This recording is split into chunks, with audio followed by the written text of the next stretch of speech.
Assalamualaikum warahmatullahi wabarakatuh. Jumpa lagi dengan saya Mardia dalam pelajaran karya ilmiah bersama channel YouTube-nya Maksa Surba MTS Surya Buana Malang. Meskipun kita belajar melalui program daring, melalui jarak jauh, tetapi hati kita tetap sambung.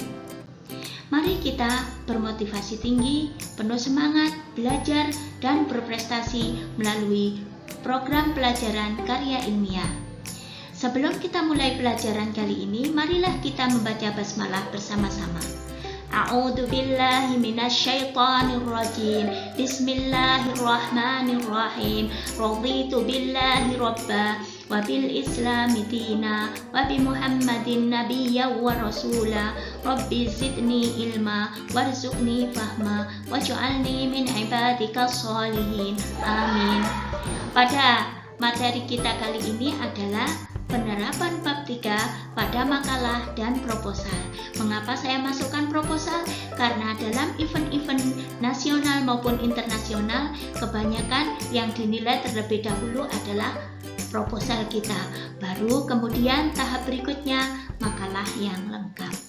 Sebelum saya jelaskan secara detail, marilah kita mempelajari tentang tujuan dari pembelajaran kali ini. Adapun tujuan pembelajaran kita adalah tetap menerapkan surat Al-Alaq ayat 1, yaitu bacalah Iqra. Apa yang kita baca? Ayat Allah yang tercipta dan yang tertulis. Sesuai dengan triple R, ayat Allah yang tercipta dapat kita wujudkan dalam pelajaran karya ilmiah melalui program riset. Berikutnya, tujuan pembelajaran kita adalah diharapkan siswa mampu menjelaskan metodologi karya ilmiah secara detail dan lengkap.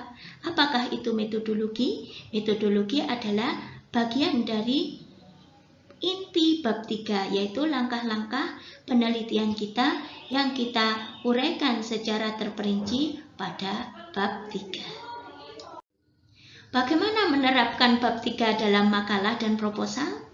Jika dalam makalah kita harus menerapkan secara lengkap, mulai dari waktu dan tempatnya, kemudian alat dan bahannya, kemudian langkah-langkahnya, kemudian data yang kita peroleh, itu semua secara detail dan lengkap. Sampai penggunaan tabel, penggunaan grafik, gambar, dan lain sebagainya. Dan yang paling utama adalah metode yang digunakan. Sedangkan dalam proposal hanya intinya saja metode yang kita gunakan nantinya apa, karena proposal ini masih rencana.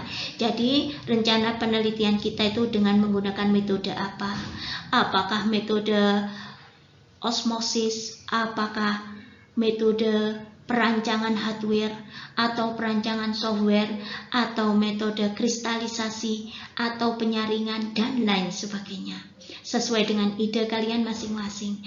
Kemudian waktu dan tempat tetap kita masukkan, alat dan bahan kita tetap masukkan. Kemudian langkah-langkah hanya secara global saja melalui diagram blok. Jadi yang kita lakukan apa saja, inputnya yaitu alat bahan yang kita gunakan apa, kemudian proses yang kita rencanakan seperti apa, dan yang terakhir output yang kita hasilkan itu apa. Itu adalah untuk proposal, tidak selengkap pada makalah, karena kalau pada makalah harus hasil akhir dari penelitian, tetapi kalau proposal baru rencana saja. Penulisan pada bab 3 dapat ditulis seperti ini, untuk makalah dapat dilakukan seperti ini. Adapun metode dalam penelitian ini adalah titik-titik. Nah, titik-titik ini silahkan diisi sesuai dengan ide kalian masing-masing. Kemudian waktu dan tempatnya di mana, alat dan bahannya apa saja, langkah-langkah yang kalian rencanakan jika proposal seperti apa, langkah-langkah penelitian yang kalian lakukan jika dalam bentuk makalah seperti apa. Lalu data hasil penelitian jika dalam proposal baru rencana saja yang diharapkan seperti apa, tetapi jika dalam makalah harus hasil akhir dari penelitian yang telah kita lakukan. Demikian penjelasan secara singkat tentang bab 3 pengertiannya secara global. Nanti sambil berjalannya waktu, kita sambil mencoba dapat mengerti lebih jelas, dan akan saya berikan materi secara detail per bagian pada pertemuan berikutnya. Nah, untuk pertemuan kali ini, silahkan kalian menemukan metode yang akan kalian gunakan itu apa untuk penelitian kali ini. Sesuai dengan metodenya masing-masing siswa, silahkan dijawab pada Google Classroom kalian. Hari ini cukup, alhamdulillah. Assalamualaikum warahmatullahi wabarakatuh.